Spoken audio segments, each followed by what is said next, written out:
They going above and beyond to promote the devil, and it's pissing me off.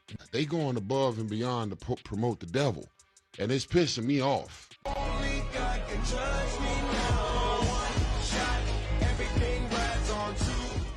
All of them were red. Did you notice when TD Jakes came out here to address that he's a zesty bottom, a power bottom at that? He wore that same red color that you see Mr. Man with the dress wear on red.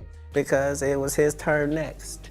Okay. Some of us are against the Illuminati, and we are against the Illuminati at our own detriment. Girl, Tyrese Gibson is getting absolutely dragged on social media for walking the red carpet in a red dress. And people are saying Tyrese finally buckled and sold his soul to Hollywood. And word on the street is that Katt Williams tried to warn Tyrese beforehand that the price he'll have to pay for making his move is not worth it. See, over the years, black actors and comedians have often worn dresses for a laugh. I mean, a big, towering figure strutting in heels is just plain ridiculous, which makes it hilarious. But you also have to wonder, what's the trade-off here? There's gotta be some sort of price tag attached to all that laughter. So what's the deal with Tyrese wearing that red dress? Is the dress really some kind of ritual for black men in Hollywood? Let's get into it.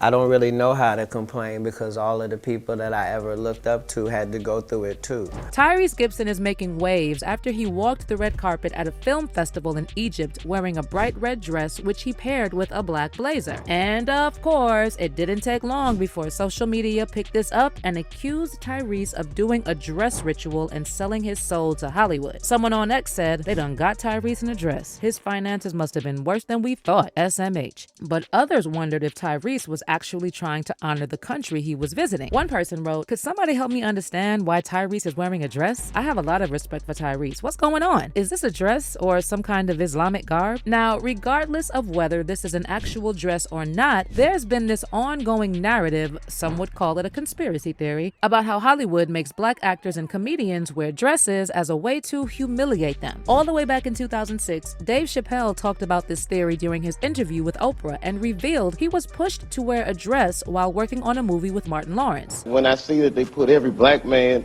in the movies in a dress at some point in their career, I'll be connecting them down like, wow, all these brothers gotta wear a dress. This happened to me. I'm doing a movie with Martin. Yeah. The movie's going good.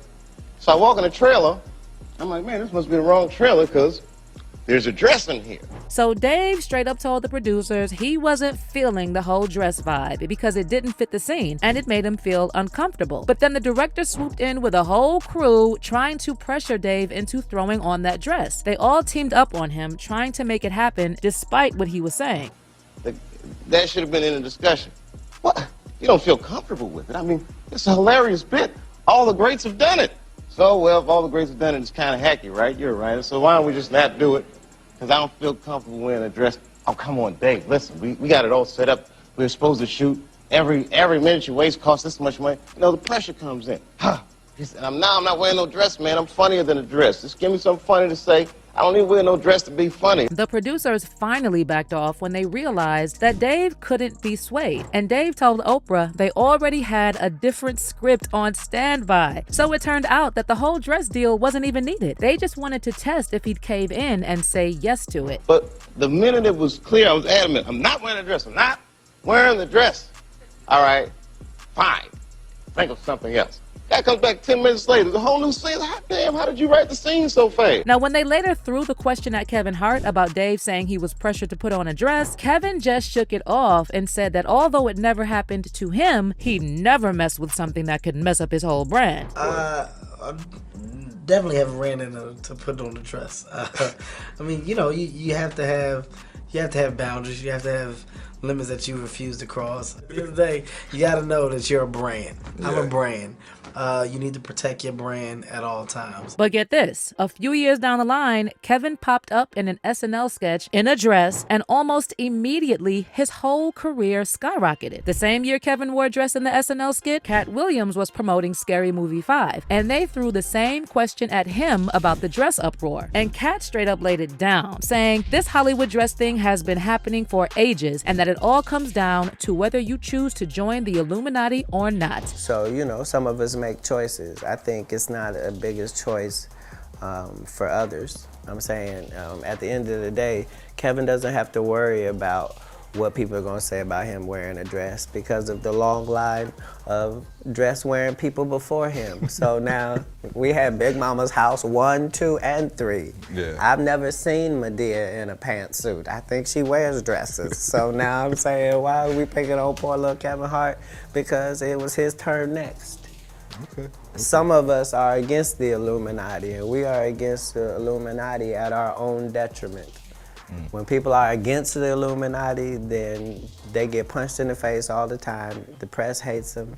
Nobody likes him. Now, back then, plenty of folks brushed this off as some wild conspiracy theory. But now, fans are coming through and saying it all adds up. And Katt knew what he was talking about. Because the truth is, there's a whole bunch of black actors and comedians who hit the big leagues after strutting in a dress on screen. It's like a running story in Hollywood. Seems like for any black man comedians who really hit the jackpot, they have to step into a dress. Way back in the 70s and 80s, Flip Wilson did it, playing Geraldine on his show. Fast forward to the 90s, Martin Lawrence and Jamie Foxx rocked Shanae on Martin and Wanda on In Living Color. Eddie Murphy jumped in as Mama and Granny Clump in the Nutty Professor series, snagging an Oscar for makeup in '97. Then in the 2000s and beyond, it was like a parade. Sean and Marlon Wayans in White Chicks, Tracy Morgan and Kenan Thompson on Saturday Night Live, Miguel Nunez Jr. in Juana Man, Brandon T. Jackson rolling with Martin in Big Mama's House, and of course the man himself, Tyler Perry. They all suited up in dresses like it's become a rite of passage or something. Now, if you want to look at this from a deeper perspective and reflect on the not too distant history of this nation, there's a detailed record of how masters of the enslaved tried to weaken and even destroy the sense of manhood among black men. They viewed black men as threats, so they came up with ways to rob them of what they saw as their strength. That included horrific measures like castration and many other humiliating methods of torture. And there's been a debate swirling around whether black men putting on wigs and dresses is a modern-day version of that same emasculation. Now, to be clear, a black man taking on a black woman's role, whether rocking a dress or a wig or anything else, isn't about stripping away manhood, not for one person or the whole community. Painting that kind of picture is narrow-minded because if black manhood and masculinity are so easily shaken by slipping on a dress or some hair pieces, then it's as fragile as it is toxic. But see, what doesn't get enough attention is how these women characters that these black men take on don't really get the respect and humanity they deserve. You see, a lot of the jokes that keep coming back, the stuff that keeps getting repeated in these stories, it's all about these characters' looks, like how tall they are, or their big hands, wide shoulders, hairy legs, or even facial hair. It's all about these features that, in a world stuck on strict categories, women aren't supposed to have.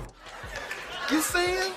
You better be glad this ain't no liquor, cause come 12 o'clock, I turn into a wolf. Must be 1:45. I'm not lying. And her body, man. Like she was strong. I think she was like an athlete or something, man. And when she got you in that love lock, it was over. It was over. Oh, man. And her arm. And even when these characters are supposed to be real women and not just some costume, they still get shortchanged. It's pretty clear how this mirrors the real-life dehumanization of black women, because the same lack of recognition and respect follows them around in real life too. Now, you'll notice that pretty much every black man who's gotten famous playing a woman on screen will tell you their character is based on real women they know, like Tyler Perry. He claims his inspiration comes from his mom and aunt. Then you got Martin Lawrence saying he drew inspiration from those fly streetwise ladies named after fancy cars from the block. Jamie Foxx, same deal. Sure, it's comedy, but a bunch of these characters, not all of them but quite a few, somehow end up poking fun at a certain kind of femininity, or sort of look down on a certain way of being a woman. Not always, just sneaking in a joke here and there. So when you put together these two issues, how they feminize black masculinity and how they might show black womanhood in a distorted way, this can have real life consequences and affect how black men and women are seen. There are also those who believe that the feminized image of black masculinity is a way to make black men seem less threatening, almost a way to balance out the powerful image of black men that's so common in hip-hop culture and take the edge off of that strong, empowered vibe. Terrence Howard previously spoke about about this and claimed that only white men are allowed to be portrayed as strong and non-threatening at the same time. Terrence said, with the new formula, most men are made to be effeminate and not have their power or sense of strength. They allow white men to be able to be strong, but when it's black men, it's seen as a threat. I don't want to remove a few chromosomes to fit in someone's story, so I feel they need to expand their stories to allow men to be men and simultaneously appreciate a woman's beauty. As for Katt Williams and his previous comments about the Illuminati and the alleged dress ritual, a lot of people initially dismissed him as a conspiracy theorist. But when he was later asked to elaborate on all this, Katt doubled down and said all conspiracies come from somewhere. But how do you feel about Tyrese wearing that dress on the red carpet? Do you think it's really some type of humiliation ritual, or are folks blowing this out of proportion? Let me know in the comments, and then check out this next video.